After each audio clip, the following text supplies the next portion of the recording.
AIC ministre des finances di Cheikh Diba ab lettre ngir ñu daal di indi ay leeral si ni ni mel yooye ponk mbokk yi danañ ko waxtaane toftal si yeneen ponk waaye rek laataa ñuy door ni ni mel commissaire ma commencé ko ak yow ak lu soxal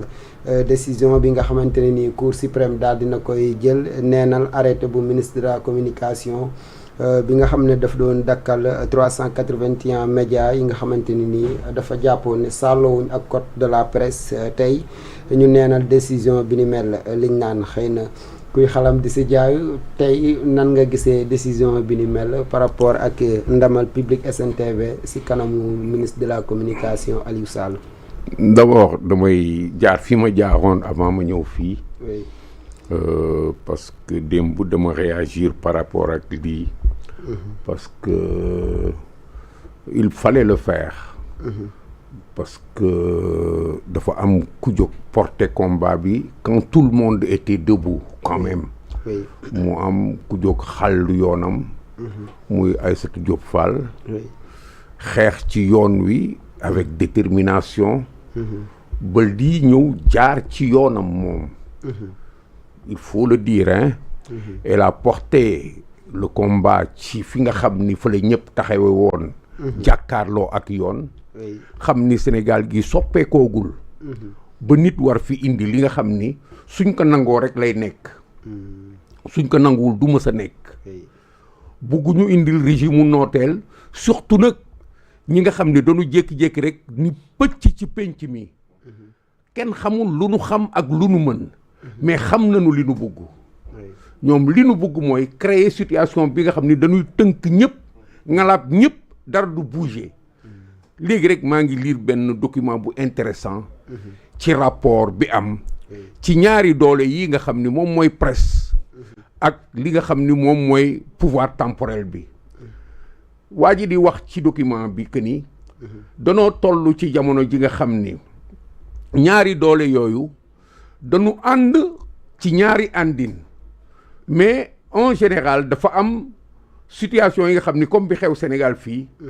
ñi nga xam ni ñoo yore nguur gi seen tendance toujours mooy jël ñële fexe ba am pexe yi nga xam ni doolewu presse bi au lieu que mu nekk doole presse concurrentielle day nekk doole presse bi nga xam ni ñoom dañ koy utiliser pour dëggal seen pouvoir di ko traduire ci yenn secteurs yi nga xam ni mu ngi wane ni dem na ba ndax soxla boobu dafa am su fekkee ni ci yenn réew yi nga xam ni démocratie dafa taxaw di nga gis ni lu ñu koy wëre mooy ñi nga xam ni ñoo yore pouvoir financier bi ak ñenn ñu yor pouvoir politique bi dañuy dugg ci biir presse bi yore appareil yi boo xoolee effectivement yaa ngi xool Italie ci bi fa waa jële nekkee gaa ñu ne ndeysaan l'ancien premier ministre la ay consort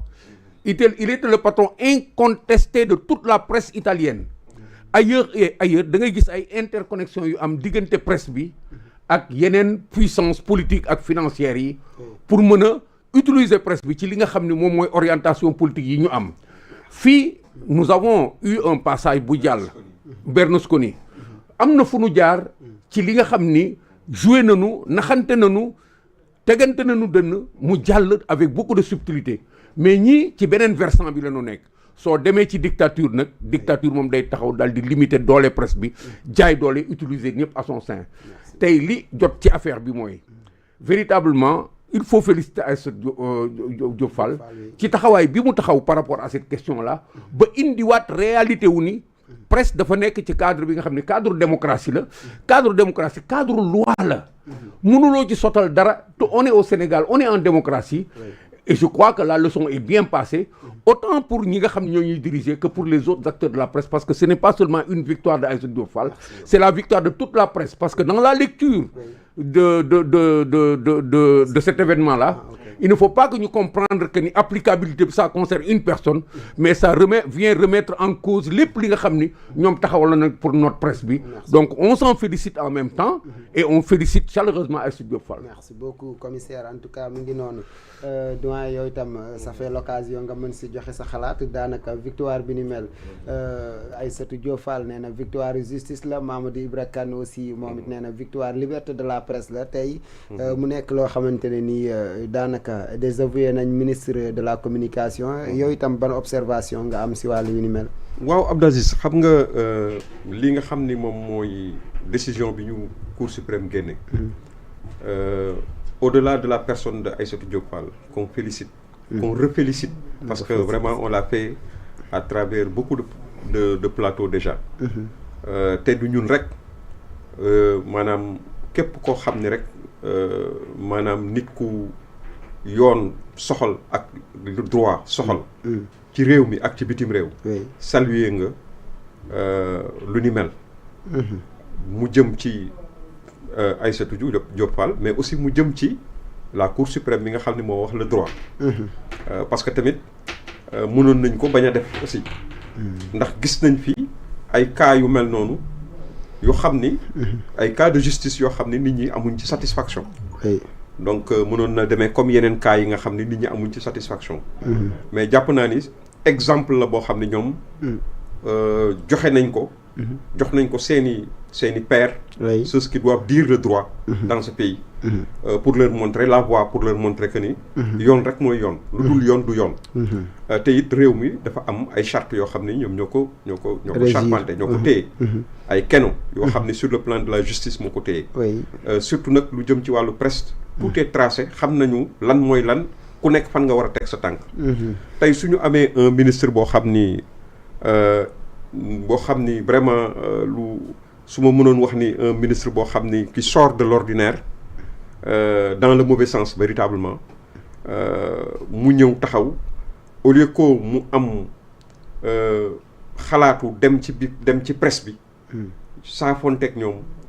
échanger ak ñoom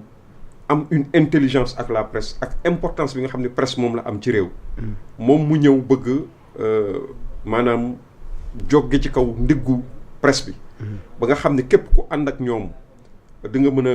dérouler li ngay dérouler tranquillement képp ku àndul ak ñoom mu fas yéene la opprimer fas yéene fexe ba dootuloo wax mu museler la dootoo wax ci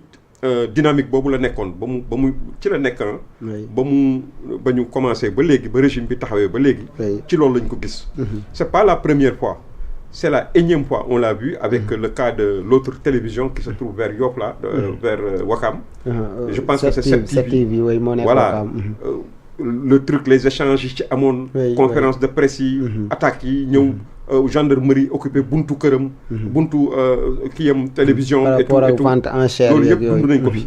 donc ça prouve que ñoom ci dynamique bi ñu nekkoon moom lañu nekk et puis Aïssatou aussi a donné une leçon à la presse aux patrons de presse pour leur montrer que seule la lutte paye amul leneen il n'y a pas une autre alternative te ñoom aussi presse bi dafa war a comprendre ni la lutte du peuple sénégalais est une lutte globale nit mënuloo dem di beru ci dara loo xam ni jàpp nga ni ay neexal moo la ci génne wala ay raam moo la ci génne wala ay woyal wala ay feccal autorités yi moom moo la ciy génne li la ciy génne mooy nga taxaw fi nga xam ne sa nawle yi fa la ñu war a taxaw ngeen ànd mbagg ak mbagg jàkkaarloo ak ñi nga xam ne ñoom ñoo fi nekk ci lépp loo xam ne du yoon ñu bëgg leen ko teg ngeen taxaw ni lu lii duñ ko accepter parce que loo xam ni kenn waruloo ko teg waruloo nangu kenn di la ko teg merci beaucoup Aïssatou ci vraiment ci dynamique boobu la taxaw ak fitam xam nga man chaque fois bu ma koy wax j'ai envie de dire man pour man dama koy comparer ak ku ñuy wax Jambour Guel c'est une princesse du Waalo que j'aime bien ndax ñàmbaaram ku mel ni ki Amadou Diaw Baxaw Amadou Baxaw Diaw wala ku mel ni ki Fat Seen Sarr waaw nga xam ni man xam naa ni ku ko bëgg la moom tamit ku bëgg Jambour Guel la man aussi noonu laa famee Jambour Guel parce que héroïsme Jambour Guel kenn mënu la ko wax sax ci benn émission ak fi mu jaar ak ñoom donc Aïssatou man dama koy comparer ak ñooñu figure yu mel noonu dafa taxaw ci diggu askan bi am posture boo xam ni mel na ni doom ndeyu askan bi la waaw taxawaayu ndeyu askan bi parce que fu askan bi tumurankee du sax caageenu affaire partisan parce que ku nekk xam na ni Aïssatou bokkul APR bokkul beneen parti politique amul benn carte membre benn parti politique mais am na lu nga xam ni moom sénégalaise la xam na ni looloo jiitu lépp le fait que mu nekk sénégalaise mais une certaine presse nag ne comprendre ko ci côté boobu. Merci. ñoom dañu yaakaar ni daal voilà Oui. ils doivent manger dans tous les râteliers. régime bu ñëw rek war nañu ñëw di la caresser dans le sens voilà. loolu ça ne paye pas te li ci kanam rawu li bët. on s'en rendra compte bientôt. Voilà, félicitations encore une fois à Aïssatou et à la justice, Oui, en tout notamment à la Cour suprême. la Cour suprême. Waaw. Merci beaucoup en tout cas parenthèse la woon rek par rapport aussi yéen ngeen joxe seen xalaat ñu daal di